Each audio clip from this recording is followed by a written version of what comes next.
De mi libro Sombra, medida de la luz, he escogido dos poemas, uno de luz y otro de sombra, mejor dicho, uno de sombra y otro de luz. El miedo.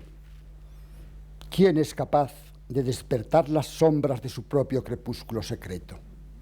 ¿Quién es capaz de hundir las manos hasta el corazón de su silencio? ¿Quién es capaz de revelar su turbio amor con la tiniebla, cuerpo a cuerpo, hacer frente a las voces que nos retan desde el fondo del miedo, enfrentarse ante el Dios inexorable y reclamarle su misterio, y gritar a la cima de su vientre las sílabas del eco y escuchar las palabras juzgadoras del coro del estruendo, abrir los ojos a la luz terrible que se esconde en lo negro? ¿Quién es capaz de abandonar su máscara y mostrar el desnudo rostro ciego?